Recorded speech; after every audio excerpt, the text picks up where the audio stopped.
Welcome back to another fantasy video with me, JD. You were joining me for the round 13 review. Sorry for being a little bit later this week, but better late than never, as we say. So we had a 21-1-5 this week, which was, top 2K ranking and moved me basically up all the spots I'd lost last week. So I think I went from about 2,900 to 4,400 or something like that, and back to 2,900 now. And look, the week could have been even better than that, but no Gorn, instead having Tim English, which was what, 70 plus point turnaround. Probably stop this from being much higher than what it is. Need to get Gorn in because he's absolutely killing me. But in terms of trade last week, we nailed them. We went 3 for 3. I think these were probably the 3 most popular traded in players amongst top coaches. Assuming you didn't have them, I know some had already jumped on Fisher, which was very smart.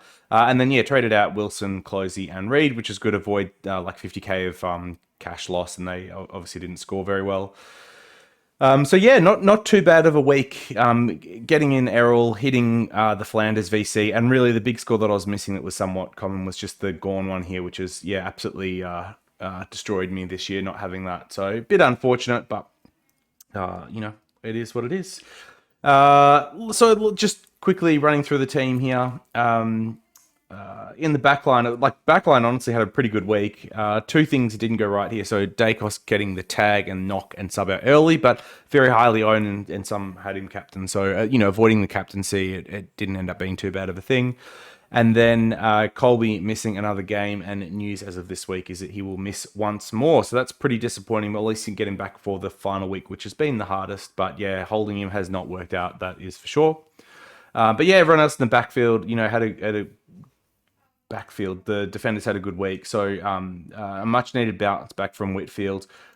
Next 2 matchups are still troubling though. Like Port's been pretty restrictive, and then maybe a Jordan tag the week after. That could go somewhere else, maybe like a Josh Kelly if he performs well this week on return, but definitely a concern there for Whitfield.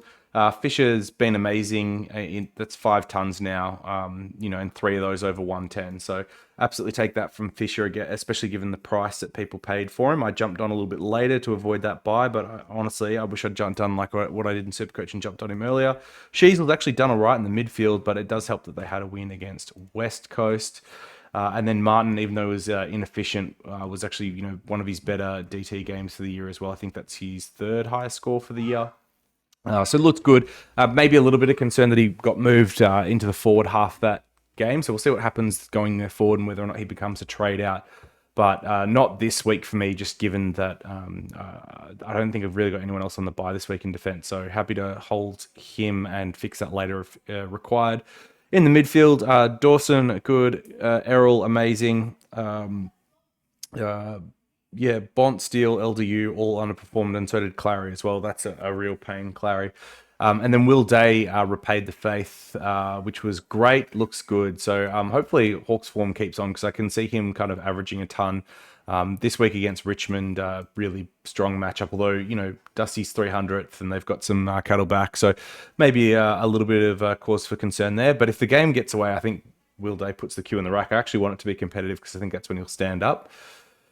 LDU almost got his 4th ton in the row, but he looked okay. Like, I'm not too pressed about this. Collingwood, depleted midfield.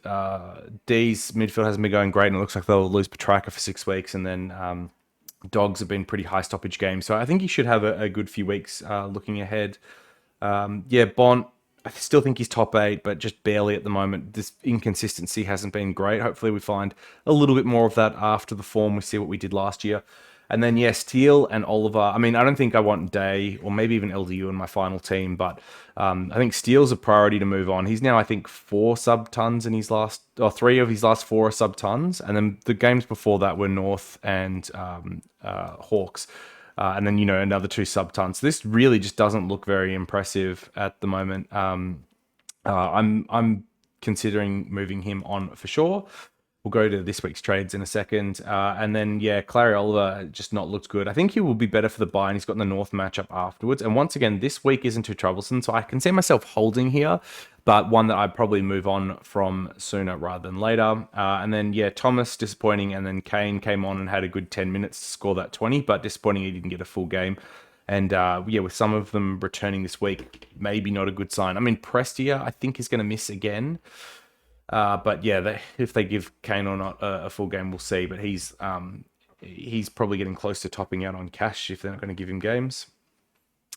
English poor. This is just like a dud own. So I think I'll move him on to Gorn at his bye. I think that'll be my chance off, and I'll just keep holding Cherry. I know someone pointed out this fixture isn't like particularly great for Rucks, but Cameron with no Cox, we saw what Gorn did last week. Yeah, Gorn's a tougher one, but the midfield's not doing great, and Cherry likes a good little tackle, so I could see him getting some repeat work, and Dogs should be fine against English. So, like, it's not great, but he should be okay. This ruck run definitely isn't, lovely coming home. I think he's probably had a better run to start the year. And the forwards, I mean, yeah, what Gold Coast did against the Saints backline, it's the same with Sexton, just a joke. I think Sexton had something like 15 marks. It was just a gross number, 16 in the end. So, yeah, massive. His cash gen's been huge. It's actually been unwarranted how good of a selection he's been over the past 5 weeks. Just one of those random things where you get a bit lucky and you take those. And I think a lot of the top coaches have jumped on him. And if you haven't, you've now kind of been left behind with some of these ceiling games and the cash that he's made. Heaney was good. Power, pretty disappointing. Did this 70 end up counting for me? I think it did in the end because of Dacos. And Oliver, actually. He ended up beating a couple of players. But, yeah, not the best. But just given that he's playing through the buys at the moment, I'll hold him in there. And then move him on after that. Dempsey, yeah, obviously held him just because the 104, just get a little bit more cash out of him this week. And I think I got a tiny bit more. I thought there was a pretty decent chance against the Swans he wouldn't have the best game, but we got an extra 11k, so be it, and he gets moved on. Fraser, I think he's starting to slow a bit, so I could see him kind of going maybe around his buy. He's not like low 400s. Garcia doesn't look like he's coming back at this rate, and then Dowling was good, although concerned today he was training in the Crows B side, so he may actually not get a game or like only be sub. And then there was news that Laird maybe did a knee injury, so he could be okay again. So who knows? We'll wait and see on that one, but they'd be crazy to drop him. And then finally Harrison here, 71. So yeah, he showed in some big scores, and I think against North this week he could also have another big one and continue to make some money for us. So, moving on to this week then, round 14. And I mean, the philosophy here for trading is the same as like Supercoach and what it's been kind of last couple of buys. We're just trying to get as many as we can on the field, upgrade the side, come out better than we can, not overly do too many sideways trades, but coming into this week, I think I had 22 playing before making any trade. So I definitely need to fix up next week's buy where I'm not looking as good. And then so going into the trades, we've moved out 2 from next week. Garcia probably doesn't play this week either, in Steele and Garcia, as well as moving on Dempsey for Bustlinger, Zorko, and Simpkin. Now, Zorko, I'm definitely keen on. Just he plays Friday night against the Saints, and we saw what Flanders did. So happy to whack the VC on him and bring him in, even though he's got a high break even. Got him 20k cheaper by waiting a week, which we take. And then Simpkins, the interesting one here, obviously 132, which was huge. Not going to see this every week, but he was apparently injured through this bit and playing a lot of half forward. Got the CBA mid-time back and he's past that injury. So as we're kind of pointing out, these next few games, I think North's mids could do all right against him. So if he's got a mid roll, I think, already having done the buy, he could be all right for 580k and maybe someone we hold at the expense of Power, something like that. But it is a little bit of an awkward one to bring in mid price at this time of the year when you want to be trying to finalize your side. And I could see teams that are in a better spot than mine not necessarily wanting to do that. And then, yeah, Bustlinger. It could be Schoenmaker as well, who's debuting this week. We just got word of that today, and I don't think Bustlinger's actually been announced yet. And Schoenmaker's been doing crazy numbers in the 2s. Plus,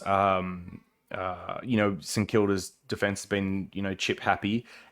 And I think Lions aren't the worst halfback matchup. I'd need to check that, but not that he's necessarily going to play halfback. But yeah, I think that's I could see myself going Schoenmaker over Bustlinger, or if I get cold feet on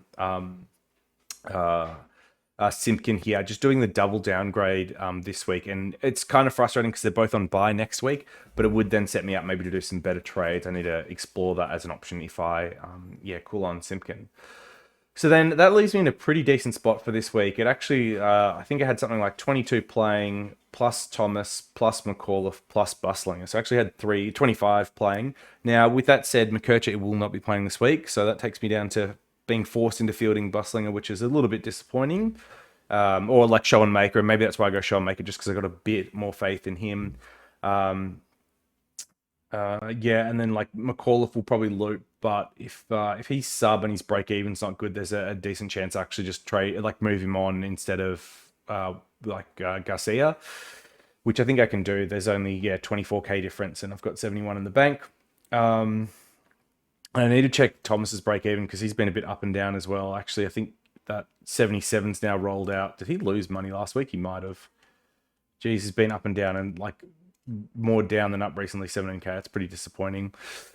Yeah, I don't know what we do with this one because he plays next week, so I probably just hold. But these two next games in Port and Swans are just dreadful, and GW is obviously not in good form. So even though he can play and be a body, like, am I getting more than a 30 or a 40 in either of those games? Probably not likely. So one thing I do like to do is just count premiums or like, non-rookies effectively. I'm not going to include McKercher because he's not playing, but I also wouldn't include him as a rookie. But so we had 5 in defense this week, 6, 7, 8, 9, 10, 11, 12, 13, 14, 15, and then, kind of 17 between Powell and Simpkin, although I could get rookie scores out of them. So, let's call it like 16 premium equivalents kind of playing this week, and then I just need 2 good scores out of 6 rookies with a couple loops, which is pretty possible. So that's sounding good. Especially with Sharp, he's been in good form, so hopefully he continues up these 80s and 100s. Otherwise, he's probably going the week after. Now, I think the tough thing for me this week is if you are not in a good position this buy and you need a trade, because I copped it round 1. I hopefully should be okay the next 2 weeks and make up some more ground. But if you have a fair few on buy this week, say you've got your Merritts, your Walshes, these types that I kind of don't have, or some of your Gold Coast players like a Turk or all that type of stuff. You got Gorn. Thankfully, I don't get punished by Gorn this week. Do you get rid of Sexton effectively is the question here, because I think he's priced around 87. And the reality is, if Power comes back, his scoring was not good at the start of the year with all 3 of them in. Euland's not getting dropped. He was great. Even Joel Jeffrey was good. So while Sexton scored well, his play I thought was actually pretty poor out of all the halfbacks. So is there a chance he gets dropped and doesn't play round 15? I think the answer is yes. So, for someone like me, it's actually going to struggle the week after. There is some question of, do I trade him? Because there's a chance he doesn't get a game after his bye when Powell returns. Like, that's a real concern. So I think with what he's priced at, Powell returning, him not getting a game, next week being a struggle. If you are also struggling this week, I am not opposed to trading out Sexton at all. Like, he's playing like a top 6 forward at the moment, but it's under these unique conditions that we know won't persist. And when they didn't exist before, he scored poor and then got dropped. So, yeah, it's a long way of saying I think that if you're struggling for players this week and Sexton's money helps, I'm not that worried about trading him out. You can always trade him back and you probably won't end up paying too much more, because I don't think he's going to keep averaging the 100 or whatever it's been over the past 5 weeks. What's he actually averaged over that period? It's a bit over 100. Probably like 105, which is wild. But yeah, I don't think he continues with that. So I honestly don't mind. The only reason I'm holding him is I can do, I think, pretty decent trades without getting rid of him. Maybe if I got rid of him and I had the extra 200 or so K over Dempsey plus my bank, say it's like extra 250, I can put 830 into Simpkin. Does that get me anything? It's probably worth looking at. But like, I wouldn't be able to get like a Clark or anything like that who's might be a true upgrade. There's no obvious forward for me to get. I don't think there's an obvious mid for me to get either. So I'm not sure I'd do that. But yeah, so very long way of saying, like, if you're in the position that you're struggling, I think you could trade a Oliver who's underperforming. You could trade a Sexton. All of these are reasonable options to move on. But for me, I'm more worried about next week. So Steele out, Garcia out. And if I could, maybe even move on like a McAuliffe or something like that over Dempsey, I would consider that as well. Then I'll just quickly show you my buys then for next week, which my head's in the way, but trade plans for next week, you can see it's got 23. It's kind of a little bit bugged out, but trades for next week. So Fraser out, English out, and McAuliffe out, and we'll go Merritt, Gorn, and hopefully a rookie, and something like that will be the trades next week, would be the plan. Something in that space. Uh, so that would give me Sheasel, Nick Martin, Dacos, Young, Whitfield, and then McKercher at D6. In the midfield, it would be Dawson, Butters, Merritt, Bond, LDU, Clary Oliver, Day, and Gulden, which is fine. Sorry, Nick Martin's counted twice. I don't know why it's bugged out. There's something gone wrong there. But anyway, he's in defence. In the ruck line, we'd have. I should have kept my head. Sorry, over the other side. Let's just fix that up. I'll just rerun through this. So Sheasel, Martin, Dacos, Young, Whitfield, and then McKercher at D6. Sorry about that. In the midfield, Dawson, Butters, Merritt, Bont, LVU, Clary, Day, Gulden. In the rucks, Gorn and Cherry. And then in the forward line, Flanders, Heaney, Powell, Zorko, Simpkin, Fisher, Sexton. That's too many forwards. And I'd still have Sharp as well. So that's actually not a bad spot to be in because we're actually kind of would have a full team and we'd actually have a fair bit of money in some of these other players to keep us going on, which is a pretty good spot to be in. So yeah, and it looks like I might even be able with, if these make enough money and I find a 200k rookie here, I might even get to 22 next week in defense. Although whoever Nick Martin's meant to be is covering a spot for me. Who is Nick Martin meant to be? Is that... No, it's not Sharp. Oh, it's McKercher. I don't think's in anywhere in here at the moment. Let's call that McKercher. So yeah, I mean, I'm still fine to play. I've still got numbers next week. He will be back. He better be back. So yeah, that's kind of the plans of the week. It's also the logic of moving on Steele this week. It looks weird because he's playing, but I really don't need him this week. Extra premium would be good. But I'm getting tight on cash. So if he's going to be one that I move on, I'd rather extract maximum value out of him now. And then next week, bring in some other mids. So then just quickly, it might be worthwhile talking about like who are my actual targets on the run home, who are going to be the top players in their line. So I think in defense, like Dacos, Sheasel, Young, all feel right. The hard part for me is there's 3 defenders that I don't have, which seem primed at the moment, which is Ryan and Clark, with the way Freo's playing, could continue to go huge. Now, there's a chance I've missed all the big scores and they stop playing in that way, but they've been winning, so I think it kind of persists. Now, I don't have some of the same matchups that will let them do the kick-to-kick as much as they have been in these last 3. So, I mean, Bulldogs, they might, but then Suns, I think that tightens up a bit. Swans won't let them do that. Tigers probably will. Hawks will. So, this is pretty tough because I'm quickly getting priced out of those two. And then Crisp is the other one who's just been a killer in the midfield and really probably should have jumped on around round 10. I don't know what I was doing then, but anyone that's jumped on and rode this wave is amazing. And with the way that he's playing there, I actually can't see them moving him back out once some of the other mids return at the moment. And that's the biggest concern because, I think he's maybe one that I'd target after his bye. Some of the run's not terrible. I would obviously love this North game where I think he can probably carve it up and do well. But those are the 3 that I feel like I'm missing. So yeah, Dacos, Sheasel, and probably Martin, wherever he is, are the 3 that are okay. And then Young, I think, is decent. Whitfield, I'm a bit concerned about at the moment. And McKercher, I think he'll be a good stepping stone. I'm not sure he actually outdoes any of Ryan, Clark, and Crisp, the ones I'm most worried about. Holmes' game I've liked, but I don't know if he's going to be top 6 despite this good run of form here. I think it's possible, but yeah, not sure. And then Nass, I mean, if Bonner finally gets dropped, then I think there's some hope that he gets right back into the top of the line. So yeah, defense is nice. There's lots of good options in there at the moment. You just want to be on the right ones. And I'm not sure if I can pay up for Ryan and Clark now.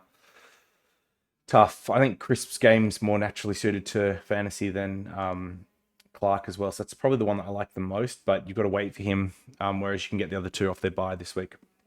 In the mids, I think like Gulden, Dawson, Bont, and probably even Butters I'm okay with as options that sit in my final team. LDU Day, I don't think will. Oliver probably won't as well. So the other mids I'm looking at, it's got to be Sarong, it's got to be Merritt, I think are probably the 2.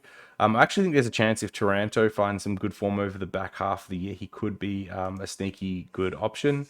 Otherwise, I would have said Walsh leading into this week, but I'm a little bit worried with the low time on ground. This is 72% is the lowest he's had since coming back. That he's actually carrying a niggle. Now the bye will be great, and then these 2 games after it, Cats and Tigers, he should have some absolutely killer scores. But I am a little bit worried about whether he's re-injured something. And the hard part is, I think if you own him, the buys come at a great time, and then you get to watch these games for free before deciding what to do. But yeah, this run home over the end is really nice, and I'm probably just not in a position to trade him in, even though I think he could be top 8 from here. And then yeah, Trelaw, Dunkley probably have to keep an eye on. That's probably it. Like Warner, I'm not a believer will be at the end. Steele, I think, doesn't come back, and that's it. I think the mids are like for fantasy are a little bit more obvious at the moment. There'll be some fixture stuff that we can look at towards the end, last like 5-6 weeks for people that have good matchups to target. So yeah, these top 4 merits are wrong. Are probably like the 6 that I'm most confident with. So like Will Day, I think's got a couple of decent matchups after his bye, so I'll hold him and upgrade him later. LDU, we'll just see what happens. I'll hold him for the next few, see what happens as well. And they're going to be the 2 that probably move on. And Oliver, I might give him a week or 2 after his bye. I mean, North Lions, West Coast, so it's a good, decent 3-run stretch, and we'll see what needs to happen with him. In the rucks, I mean, I think Gorn is obviously R1, and then it's a bit of daylight between number 2 at the moment. Grundy had a great game on the weekend. It didn't necessarily translate to massive fantasy scores, but if you play Strawn on this weekend, should go big. Briggs has been okay to score on, so should be good there as well.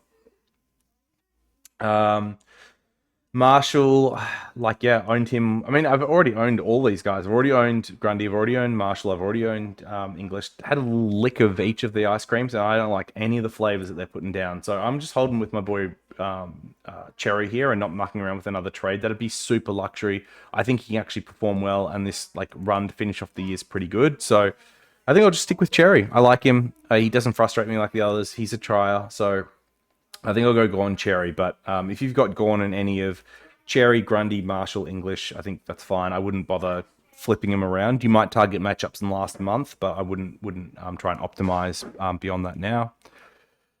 And then in the forward line, so you've got, yeah, Zorko, Heaney, and Flanders as the top 3. Then I think Fisher's a clear 4th in that group. Beyond that, there's a huge gap at the moment. So, yeah, Sexton in current form, but I don't think that persists, as I've kind of outlined already.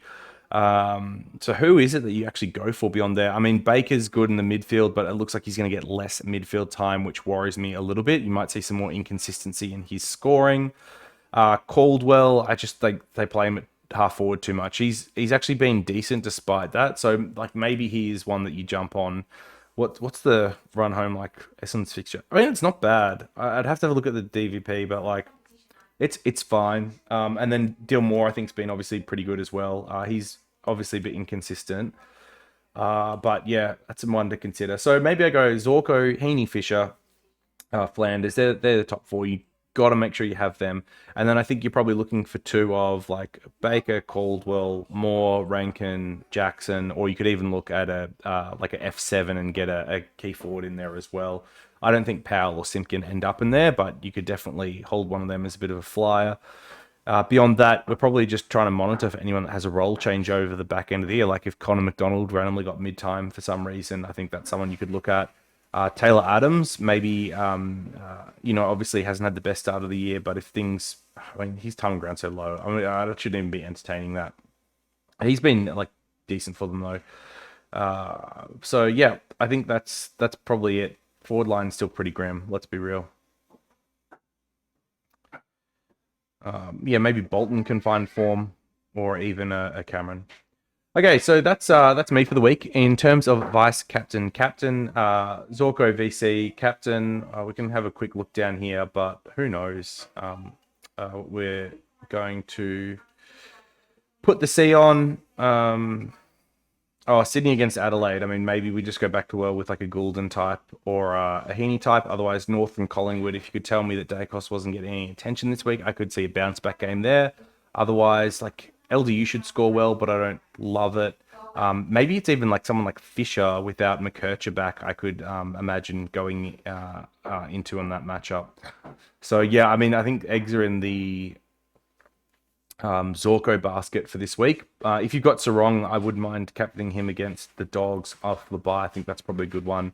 Will Day against the Tigers potentially. But yeah, Zorko, and then we'll figure out from there. Actually, I've got the seat on Cherry for a reason, don't I? Oh yeah, after what we saw last week. So maybe we just back in Cherry. So yeah, that's the team. That's where we're at. Hopefully, we can make up a little bit more room over the next 2 weeks.